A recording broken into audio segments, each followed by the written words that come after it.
Hello everyone, welcome. Now we will study the subject recent advances of DRT part second. तो जैसा कि recent advances के अंदर last lecture में हमने पैक्स कंप्लीट किया था, picture achieving and communication system. आज हम एक नया टॉपिक स्टार्ट करने जा रहे हैं जिसका नाम है पॉजिट्रॉन एमिशन टोमोग्राफी। शॉर्ट में इसे पैट बोला जाता है, PET। तो जैसा कि अपन बात करते हैं अपने रेडियोलॉजी डिपार्टमेंट की।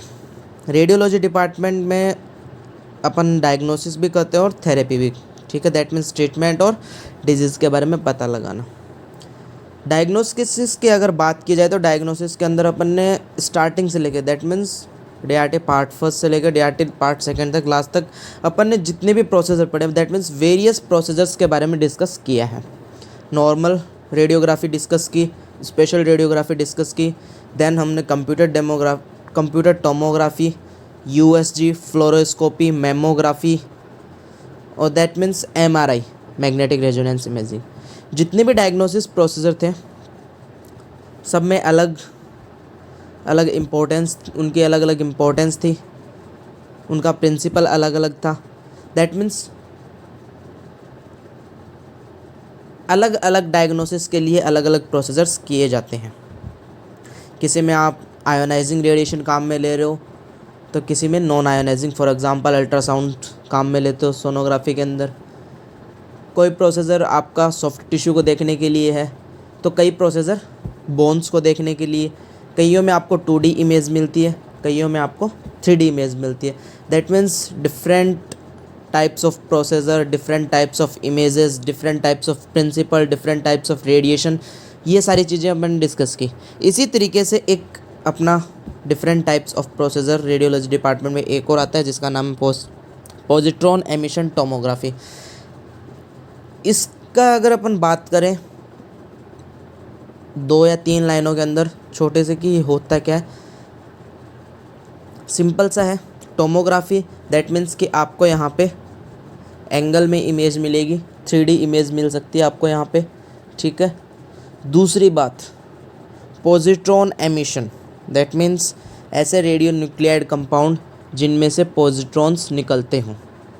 दैट मीन्स कि ऐसे रेडियो एक्टिव सब्सटेंसेस जिनमें से पॉजिट्रॉन निकलते हों, ठीक है। उन सब्सटेंसेस को पेशेंट की बॉडी के अंदर ट्रांसमिट कर दिया जाता है, इंजेक्ट कर दिया जाता है, इनहेलेशन कर दिया जाता है। देन जैसा कि आपको पता है कि रेडियो न्यूक्लियाइड सब्सटेंसेस है, रेडियो एक्टिव सब्सटेंसेस है, ऑब्वियस सी बात है रेडिएशन एमिट करेंगे। रेडिएशन किसके फॉर्म में एमिट करते हैं, या तो रेज के फॉर्म में या फिर पार्टिकल के फॉर्म में, पॉजिट्रॉन के फॉर्म में, alpha particle, beta particle, gamma rays, इन सब के फॉर्म में क्या करेंगे, वो रेडिएशन को एमिट करेंगे। पेशेंट की बॉडी के अंदर जाने के बाद में वो जो रेडिएशन निकलेगी बाहर, उन रेडिएशन को डिटेक्ट किया जाता है और उसके अकॉर्डिंग कोई भी जो ऑर्गन है उसकी पैथोलॉजी के बारे में, उसकी डिजीज़ कंडीशन के बारे में, उसके फंक्शंस के बारे में पता लगाया जाता है। तो दैट मीन्स कि यहाँ पे भी अपन डायग्नोसिस ही कर रहे हैं, बट यहाँ पे प्रिंसिपल चेंज हो चुका है अब, ठीक है। दैट मीन्स कि अभी तक जितने भी अपन ने प्रोसीजर्स पढ़े वहाँ पे क्या था कि अपन पेशेंट की बॉडी में से रेडिएशन को पास आउट करते हैं, ठीक है। चाहे वो अल्ट्रासाउंड हो, चाहे वो MRI हो, या फिर CT हो, या फिर नॉर्मल एक्सरे हो, स्पेशल फ्लोरोस्कोपी, मेमोग्राफी, हर एक प्रोसीजर के अंदर अपना क्या था कि एक तरफ से रेडिएशन आती है, पेशेंट की बॉडी में से रेडिएशन निकलती है, दूसरी तरफ आपका डिटेक्टर होता है और वो इमेज को डिटेक्ट करता है। दैट मीन्स सिस्टम्स को डिटेक्ट करता है यहाँ पे, ठीक है। बट यहाँ पे ऐसा नहीं है। यहाँ पे क्या किया कि जो आपका रेडिएशन का सोर्स था उसको आपने क्या किया, पेशेंट की बॉडी के अंदर इंजेक्ट कर दिया। अब वहाँ से रेडिएशन निकलेगी और अब अपन इमेज डिटेक्ट करेंगे। तो अब अपन डिटेल में डिस्कस करते हैं इसके बारे में।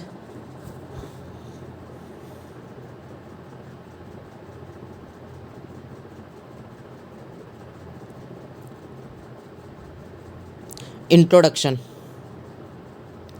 Positron emission tomography is a nuclear imaging technique that produces 3D images of the functional process in the body by detecting the radiation emitted by the photons. That means कि positron emission tomography एक nuclear imaging technique है। That means कि ये एक imaging technique है। Imaging technique, बहुत सारी imaging technique के बारे में अपन ने डिस्कस किया, जैसे CT, MRI, ultrasound, fluoroscopy, mammography, normal x-ray, special radiography, वो सारी इमेजिंग टेक्निक थी। तो दैट मीन्स यहाँ पे आपका पैट भी क्या है, एक इमेजिंग टेक्निक है, बट ये एक डिफरेंट टाइप का है। डिफरेंट टाइप इसमें क्या होता है, दैट प्रोड्यूसेस 3D इमेज। आपको यहाँ पे इमेज कैसी मिलेगी, 3D of the functional process in the body, और वो भी किसकी मिलेगी, functional process. That means for example आपकी किडनी या लंग्स, हार्ट है, इनमें फंक्शन क्या हो रहा है उनके बारे में आपको यहाँ पे इमेजेस मिलेगी, ठीक है। By detecting the radiation emitted by the photons, और किस तरीके से डिटेक्ट करना, किसको, radiation emitted by the photons. That means जो फोटोन्स है वो रेडिएशन एमिट करेंगे, उनको डिटेक्ट करना, और वो फोटोन्स क्या है, आपके बॉडी के अंदर इंजेक्ट कर दिए जाएंगे। दैट मीन्स बॉडी के उस ऑर्गन में इंजेक्ट कर दिए जाएंगे जिस ऑर्गन की आपको इमेज लेनी है। The system detects pair of gamma rays emitted indirectly by the positron emitting radionuclide which has previously injected in the body on a biological active molecule. That means कि body का जो भी biological active molecule है उसके अंदर वो जो radio nuclides है, दैट मीन्स रेडियो न्यूक्लियाइड मैंने आपको बता दिया, radio active isotopes, radio active substances जिनमें से रेडिएशन निकलती है, जिनका डिसइंटीग्रेशन होता है, DPS होता है, डिसइंटीग्रेशन पर सेकेंड, ठीक है। तो दैट मीन्स कि ये सब्सटेंसेस बॉडी के अंदर इंजेक्ट कर दिए जाते हैं, फिर उनमें से जो पॉजिट्रॉन निकलते हैं, जो गामा रेज निकलती है, जो रेडिएशन निकलती है, उनको डिटेक्ट किया जाता है। Positron emission tomography generates transverse images that describe the distribution of the positron emitting nuclides in patient. That means कि पैट स्कैनर के अंदर अपन बात करें तो 3D इमेज आपको मिलती है, और वो भी कौन सी, transverse images that describe the distribution of positron emitting nuclides in the patient. That means कि पेशेंट के अंदर जो आपने रेडियो न्यूक्लियाइड्स इंजेक्ट किए हैं उनमें से जो पॉजिट्रॉन निकले हैं वो किस तरीके से डिस्ट्रीब्यूट हो रहे हैं, कौन सी वेन से, कौन सी आर्टरी से, या फिर कौन सी मसल्स से वो कहाँ पे जा रहे हैं, उन सब के बारे में, उनके डिस्ट्रीब्यूशन के बारे में पता लगाया जाता है। दैट मीन्स ट्रांसवर्स और 3D इमेजेस आपको मिलती है। तो दैट मीन्स आप यहाँ पे ऑर्गन की फंक्शनल इंटीग्रिटी या फिर फंक्शनल से रिलेटेड जो भी पैथोलॉजी है उसके बारे में अच्छे से डायग्नोसिस कर सकते हो।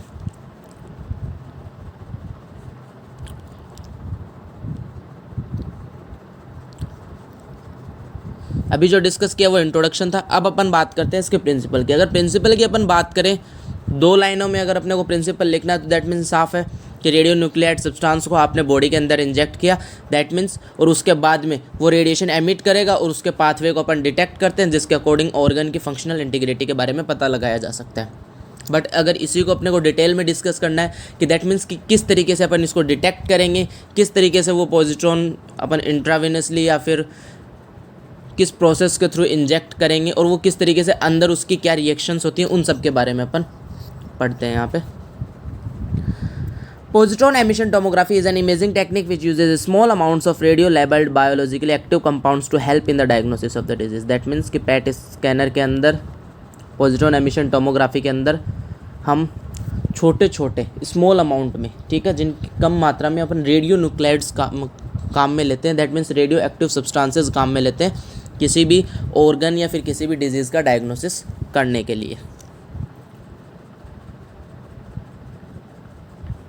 दीज ट्रेसर्स, यहाँ पे ट्रेसर्स बोला गया, दैट मीन्स कि जो रेडियो एक्टिव सब्सटेंसेस थे, जो रेडियो न्यूक्लियाइड सब्सटेंसेस है जिनमें से रेडिएशन निकल रही है, जिनका डिसइंटीग्रेशन हो रहा है, वो यहाँ पे अपन स्मॉल अमाउंट में काम में लेते हैं। बिकॉज रीज़न क्या है कि एक बार जब आप उनको इंजेक्ट कर देते हो तो दैट मीन्स कि उनको फिर बाहर नहीं निकाला, बॉडी के अंदर इंजेक्ट कर दिया, वो वहीं पे डिस्ट्रॉय हो जाते हैं। उनकी हाफ लाइफ इतनी ही होती है कि वो कुछ दिन में वहाँ पे या फिर कुछ टाइम में वो वहीं पे डिस्ट्रॉय हो जाते हैं। तो दैट मीन्स कि यहाँ पे अपन स्मॉल अमाउंट में रेडियो एक्टिव सब्सटेंसेस काम में लेते हैं, उनकी हाफ लाइफ भी कम होती है, वीक रेडियो एक्टिव सब्सटेंसेस होते हैं वो अपन यहाँ पे काम में लेते हैं। बिकॉज आपको पता है कि रेडियो एक्टिव सब्सटेंसेस में से रेडिएशन निकलती है और रेडिएशन अपनी बॉडी के लिए हार्मफुल होती है। तो दैट मीन्स कि ये जो ट्रेसर्स हैं इनको क्या बोलते हैं अपन, ट्रेसर बोलते हैं। ट्रेसर इसलिए बोला गया बिकॉज इनकी अमाउंट कम है। दीज, और दूसरा ट्रेसर, ये ट्रेस करते हैं किसको, फंक्शनल इंटीग्रिटी को, तो यहाँ पे इनको ट्रेसर नाम दिया गया। These tracers are introduced in the body by either injection और इनहेलेशन। दैट मीन्स कि ये जो ट्रेसर्स है ये बॉडी के अंदर इंजेक्ट किए जाते हैं, या तो इंजेक्शन के थ्रू अपन इनको इंजेक्ट कर सकते हैं या इनहेलेशन, दैट मीन्स ओरली भी पेशेंट को दिए जा सकते हैं। एंड अ पैट स्कैनर, और एक आपके पास में मशीन होगी जिसको अपन पैट स्कैनर बोलते हैं, ठीक है, is used to produce image showing the distribution of the tracer in the body. That means कि जो बॉडी में आपने ट्रेसर इंजेक्ट किया है, इनहेलेशन किया है, वो किस तरीके से डिस्ट्रीब्यूट हो रहा है, उसमें से जो रेडिएशन निकल रही है वो किस तरीके से डिस्ट्रीब्यूट हो रही है, उसका सारा का सारा जो डिस्ट्रीब्यूशन है वो पैट स्कैनर के थ्रू डिटेक्ट किया जाता है अपने को, और फिर इमेज मिलती है उसकी।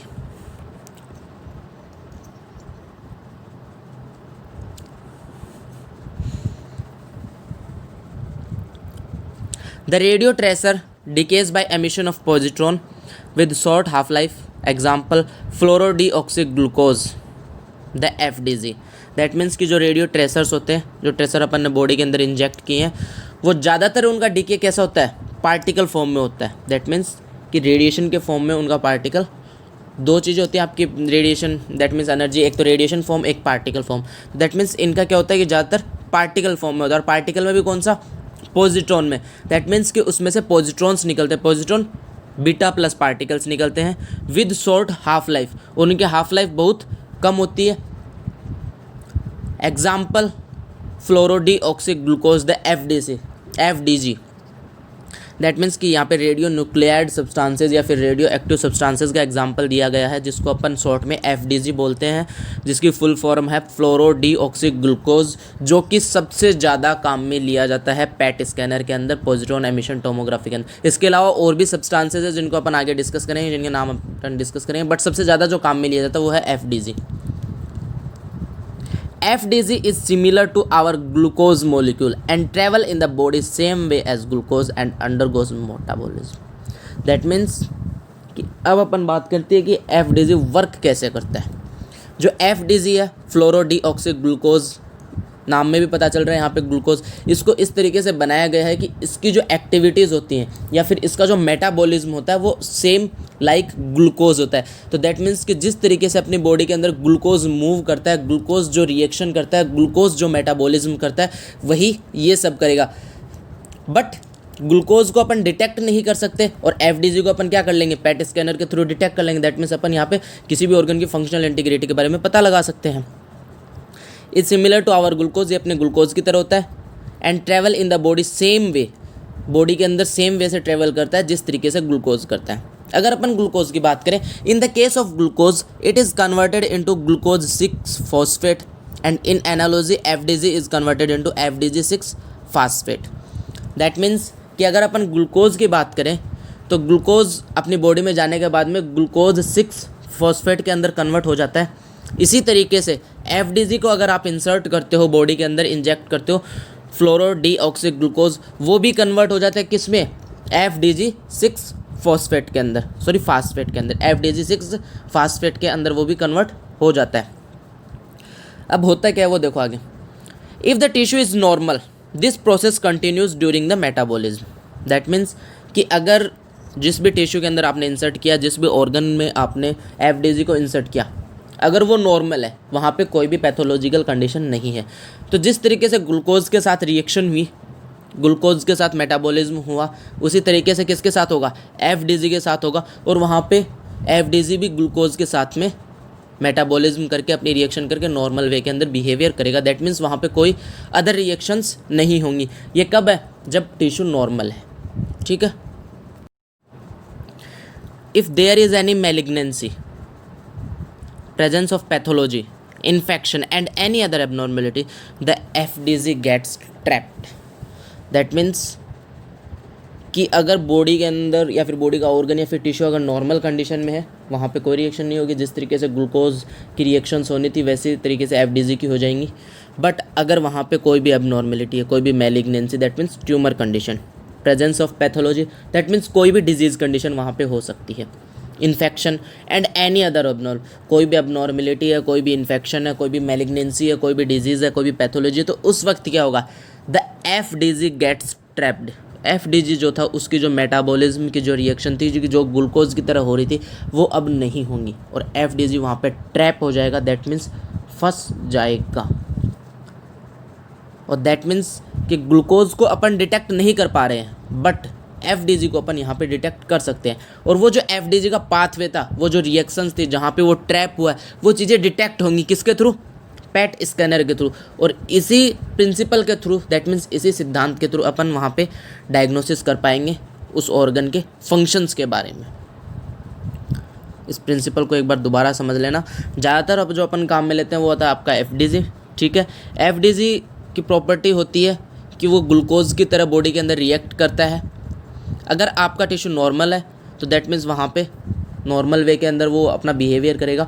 बट अगर टिश्यू में कोई भी एबनॉर्मेलिटी है, कोई भी डिजीज़ कंडीशन है, कोई भी पैथोलॉजी है, तो वो वहाँ पे FDG फंस जाएगा और उसको अपन डिटेक्ट करेंगे और उससे अपन पैथोलॉजी के बारे में पता लगाएंगे।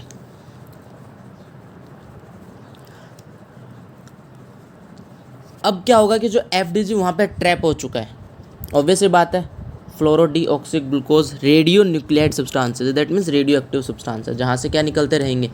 पॉजिट्रॉन्स निकलते रहेंगे। The emitted positrons joins with an electron and undergoes annihilation, that means कि जो पॉजिट्रॉन्स एमिट हुआ था वो अब क्या करेगा? इलेक्ट्रॉन के साथ में रिएक्शन करेगा। कौन सी कंडीशन में? जब पैथोलॉजी की कंडीशन होगी, वो इलेक्ट्रॉन्स के साथ में रिएक्शन करेगा एंड अंडरगोज एनिहिलेशन। पॉजिट्रॉन में अगर अपन ने बात की, आपको याद होगा बीटा प्लस पार्टिकल था, बीटा प्लस पॉजिटिव पार्टिकल है, इलेक्ट्रॉन आपका कैसा है? Negative particle. जैसे दोनों रिएक्शन करेंगे तो वहाँ पे क्या हो जाएगा? न्यूट्रलाइजेशन की रिएक्शन, जिसको यहाँ पे अपन बोलते हैं एनिहिलेशन। एनिहिलेशन का मतलब होता है संहार या फिर विध्वंस। दैट मीन्स कि जो पॉजिट्रॉन था वो अब क्या हो चुका है? डिस्ट्रॉय हो चुका है। और ये चीज़ आपकी क्या हो रही है? पैट स्कैनर के अंदर डिटेक्ट हो रही है। The positron annihilation produce 2 photons. जब ये रिएक्शन होगी तब यहाँ पे क्या होता है वो देखो।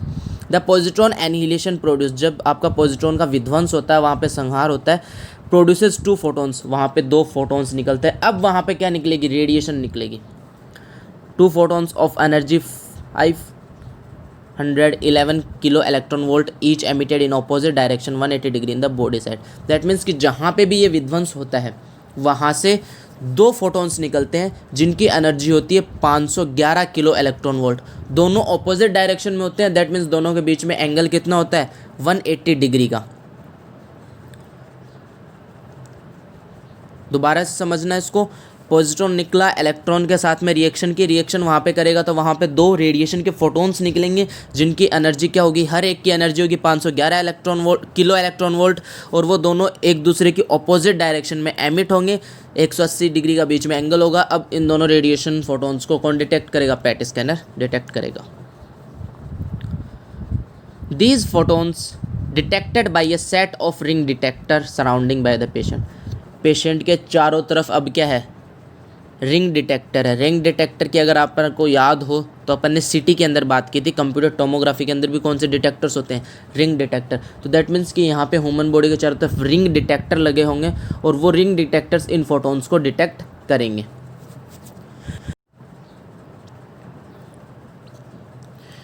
If 2 or more detectors detect the photons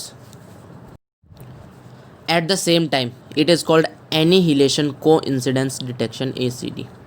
that means कि जैसा कि अभी अपन ने बात की कि रिंग डिटेक्टर होंगे, इनहेलेशन होगा यहाँ पे, दैट मीन्स विध्वंस होगा किसका? पॉजिट्रॉन का। पॉजिट्रॉन इलेक्ट्रॉन के साथ में रिएक्शन करेगा और वहाँ पे आपके 2 रेडिएशन फोटोन निकलेंगे ऑपोजिट डायरेक्शन में। तो ऑब्वियस सी बात है कि दोनों जो फोटोन्स निकले वो एक साथ डिटेक्ट होंगे। तो ये जो प्रोसेस है, if 2 or more detectors detect the photon, अगर 2 या 2 से अधिक डिटेक्टर फोटोन्स को डिटेक्ट करते हैं एट द सेम टाइम पे, इट इज़ कॉल्ड, उसे क्या कहा जाता है? ACD, annihilation coincidence detection. इस प्रोसेस को एनिहिलेशन कोइंसिडेंस डिटेक्शन कहा जाता है, ACD कहा जाता है, जब 2 और 2 से ज़्यादा डिटेक्टर्स फोटोन को डिटेक्ट करते हैं। The above information is stored in the computer. अब जो ये इन्फॉर्मेशन थी डिटेक्शन की, ये सारी की सारी कंप्यूटर में स्टोर की जाती है, इमेज डिस्प्ले की जाती है और सारी प्रोसेस होती है। तो ये आपका पॉजिट्रॉन एमिशन टोमोग्राफी का प्रिंसिपल था। प्रिंसिपल दोबारा से समझ लो। 2 लाइन में अगर अपन बोलें तो दैट मीन्स कि रेडियो न्यूक्लियाइड या फिर रेडियो एक्टिव सब्सटेंसेस को बॉडी के अंदर इंजेक्ट किया जाता है और वो रेडिएशन एमिट होती है और उसको पैट स्कैनर के थ्रू अपन डिटेक्ट करते हैं। इसके अदरवाइज़ अपन बात करें तो दैट मीन्स कि सबसे ज़्यादा जो काम में लिया जाता है वो FDG है, फ्लोरो डीऑक्सी ग्लूकोज, जो कि ग्लूकोज की तरह बिहेव करता है।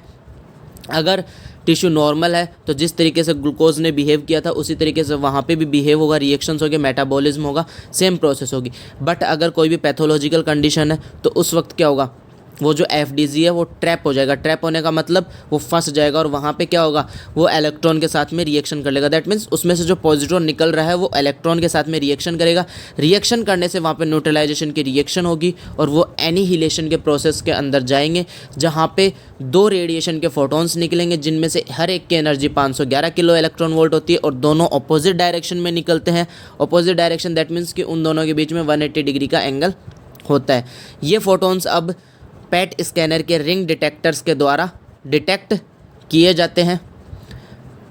इफ़ 2 और मोर डिटेक्टर्स, अगर इसी के अंदर अपन 2 और 2 से ज़्यादा डिटेक्टर्स काम में लेते हैं डिटेक्ट करने के लिए, तो उस कंडीशन को कहा जाता है annihilation coincidence detection, that means ACD। और ये जो सारी की सारी इन्फॉर्मेशन है कंप्यूटर में स्टोर कर ली जाती है। तो ये आपका पूरा का पूरा पैट स्कैनर का क्या था, प्रिंसिपल। अब प्रिंसिपल के बाद में हम यहाँ पे डिस्कस करेंगे इक्विपमेंट्स के बारे में। दैट मीन्स कि पैट स्कैनर के अंदर कौन कौन से इक्विपमेंट्स होते हैं, कौन कौन से रेडियो न्यूक्लाइड्स अपन यहाँ पे काम में लेते हैं, किस तरीके से इमेज डिस्प्ले होती है, और जो एक प्रोसेस यहाँ पे अपन ने लिखी है एनिहिलेशन कोइंसिडेंस डिटेक्शन, इसमें कौन कौन से प्रकार के कोइंसिडेंस होते हैं।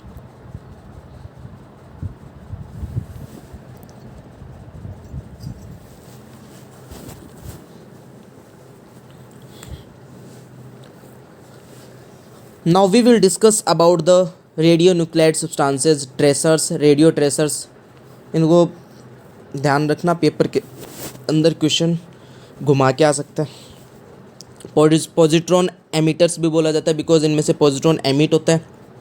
रेडियोन्यूक्लाइड सब्सटेंस भी बोला जाता है इनको, रेडियो आइसोटोप्स भी बोला जाता है इनको, रेडियो ट्रेसर भी बोला जाता है, पैट ट्रेसर भी बोला जाता है। दैट मीन्स अलग अलग नाम हैं इनके।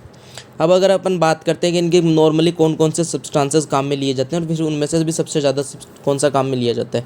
PAT scanner makes use of short lived positron है। सबसे पहले तो जो सबसे इंपॉर्टेंट बात है कि वो इनकी जो हाफ लाइफ होती है वो बहुत कम होती है, ताकि अपन ने बॉडी के अंदर इंजेक्ट किया, अपना डायग्नोसिस कंप्लीट हुआ और तब तक क्या करे कि उसकी हाफ लाइफ ख़त्म हो चुकी हो, दैट मीन्स उसकी कम हो चुकी हो 2-3 बार, तब वो रेडिएशन कम एमिट करने लग जाए या फिर पॉजिट्रॉन कम एमिट करने लग जाए ताकि टिश्यू को हार्मफुल ना करे।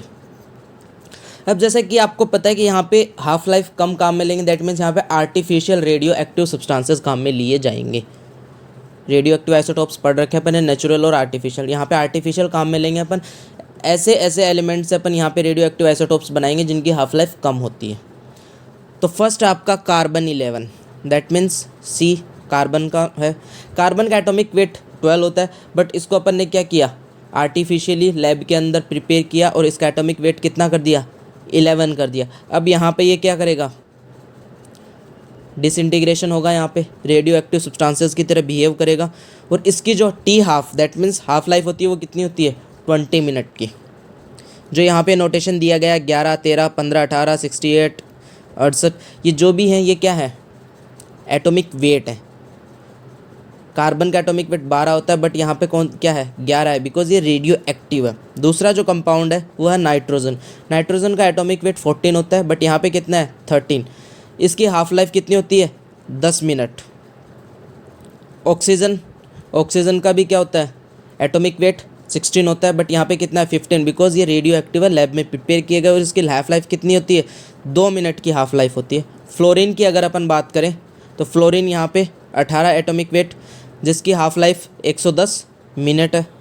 नेक्स्ट जो कंपाउंड अपना 5th कंपाउंड G68, इसमें थोड़ा सा करेक्शन कर लेना, Ga आएगा ये, ठीक है, Ga दोबारा से बता देता हूँ, Ga68 है ये, जिसका एटॉमिक वेट 68 है। इसकी जो हाफ लाइफ होती है वो भी 68 मिनट की होती है और ये कंपाउंड कौन सा है, Ga, गैलियम 68। इसका जो पेरेंट आइसोटोप है वो होता है जर्मेनियम, ठीक है, Ge।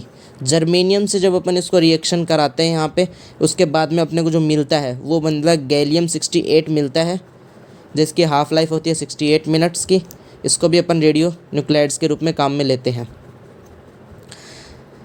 18 फ्लोरो, दैट मीन्स जो अपन फ्लोरीन की बात की थी, 110 मिनट जिसकी हाफ लाइफ होती है, इज़ लेबल्ड एज FD, इसको FDG के नाम से जाना जाता है, फ्लोरोडीऑक्सी ग्लूकोज, जिसकी बात अपन ने प्रिंसिपल में भी की थी। And it is use to study the glucose metabolism, और ग्लूकोज के मेटाबॉलिज्म को स्टडी करने के लिए यही काम में लिया जाता है। ठीक है, तो ये कुछ पॉजिट्रॉन एमिटर्स थे जिनको काम में लेते हैं अपन। नेक्स्ट अपन बात करेंगे पेट के इक्विपमेंट्स के बारे में नेक्स्ट लेक्चर के अंदर। Thank you so much.